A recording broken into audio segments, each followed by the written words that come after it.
making windows clean for America. And we are back. This time we're going to be talking to another author on a subject that is not as heavy as life extension. We all want to live as long as we can, right? But Lace is the name of her novel. She is Shirley Conrad. This is a worldwide bestseller. Yeah. Yeah. And this is, what, your second It's my first novel, and it's #1 on the West Coast at the moment. But you did write something before this, though. Yes, I wrote a book about housework and how to avoid it. Oh. And that was an international success as well. Oh, but that wasn't a novel. That was more... That wasn't a novel. True to life. Yeah. Did you... I can't imagine a lady that would write a book like this would do a lot of her own housework. I still do my own housework, yes, and I've got 4 houses. But I move around the world so fast at the moment that it's easier to do it myself than hire people and superintend them from a distance. So for the millions of people that have read your book and loved it, now they're going to find out, or now they're going to be able to see it on television. Yes. Hopefully. Yes. You're working out a deal to make it a miniseries. No. The deal's already been done, and it was a 7-figure deal. But I'm here to see Lorimar and to discuss with them the casting. And of course, I can't speak for Lorimar, but they're hoping to make an announcement next week of when the shooting's going to start.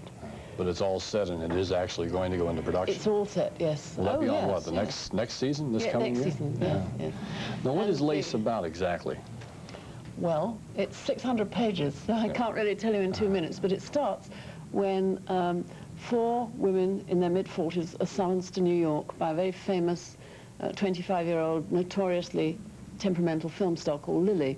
And she summons them to the Pierre Hotel, and one of them comes from France, and she's a French countess who's an interior decorator called Maxine, whose husband has this unfortunate little habit of tearing off her lingerie and throwing it out of windows and over hedges.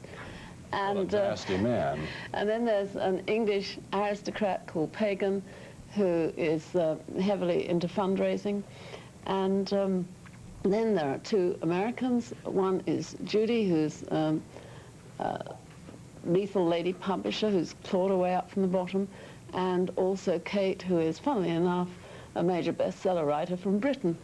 And these women all are making their separate ways to the Pierre Hotel, and they come up into the suite, and they're all astonished to see each other because they obviously know each other, and they obviously share a guilty secret. And then the double doors are flung open, and there stands Lily in a white Grecian gown, and she scowls at these 4 women and says, "Which of you 4 bitches is my mother?"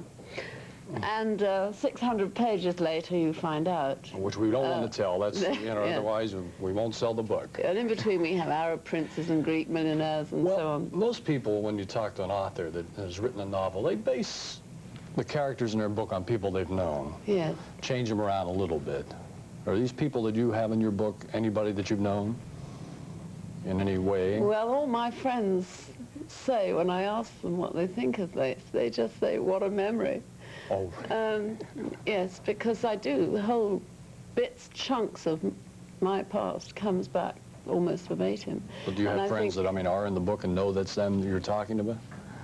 Well, you know what people are supposed to say at this point. Hand on heart, I invented it all myself, if you don't want to be sued for $500 million. In fact, we are being sued for $500 million. Are you really? Yes, not me, but Michael Corder, who is your editor? Is my editor, and Morton Jankler, who is the superstar agent, who is my lawyer and agent. They're being sued? Yes, Morton says it's utterly wonderful. He said, yes, there's somebody says that I didn't write it, you know, that she wrote it, and... Oh, that's crazy. Yeah. Yes. In fact, Morton sent me the legal documents, and I'm going to hang them and put them in my job. I didn't really believe it till I saw it in writing. But Morton says his friends are terribly impressed that his status has gone up terrifically since somebody sued him for $500 million. That sounds like another book. Yeah. In itself there. Now, the book cover, Michael Medved, who is our resident film critic, who is also an author, happens to be published by the same people you are, Simon & Schuster. Yes. And he says that the cover of this book was from a photograph taken in one of the, was it one of the editors? Bedrooms, yeah. One of the editors' bedrooms. It was really an accidental cover. We just all looked at it and said, that's what we want for the cover. So that's actually somebody's negligee. Yeah, yeah. Who is it? Well, it's somebody called Elaine at Simon & Schuster, and I don't want her to be Oh. Harassed, 5,000 phone calls, but it was the woman who's in charge of publicity. Now, the upcoming miniseries of Lace, you are here in town to help in the casting. Yes. Now, who do you want to see play the different characters? Well, I've only just suggested one person, really, but I go along absolutely with the people that Lorimar are thinking of, and that is Goldie Hawn for the lead part of Judy, the gutsy American woman who slaps all the European ladies into shape, and Charlotte Rampling for Pagan, the tall, gentle English girl who captures the heart of a prince, and Kate Nelligan for Kate, the neurotic bestseller writer. And Catherine Deneuve was the one I suggested for Maxine, the one whose husband keeps tearing her underwear off. And I particularly want somebody who's not skinny. I want somebody a bit plump for Maxine, and I think Deneuve would fill those flimsies beautifully. Some of our people in the office said that Brooke Shields was mentioned to you, but you don't want Yes, I was strongly against Brooke Shields because I'm sure she advertises jeans very nicely, but I didn't really see her in the part of Lily, who is supposed to be an extraordinarily gifted actress and is very teeny. And in fact, I suggested Isabella Gianni, and they said yes, she was already on their shortlist. So I think nobody's suggested the men. Nobody's even talked about who's going to play the men. Who would you pick? I really don't know. I think it depends on the women. We'll see what money's left over. We'll have to wait and find out for that, though. Yes. You took real quickly, because we got to take a break, but you took a bus trip across the United States. And yes. Was that in relationship to this book? Yes, it was. Because I've been around the United States. We're talking regular bus, like Greyhound. Greyhound. It was wonderful. You must all go on it. Everybody, all my friends said I'd be raped, mugged, murdered. And none of these interesting things happened to me. And I had a simply fantastic time. Where'd you go from I where to went where? down the left-hand side, no, down the right-hand side, across the Gulf of Mexico, up the left-hand side to San Francisco, and then I threw up.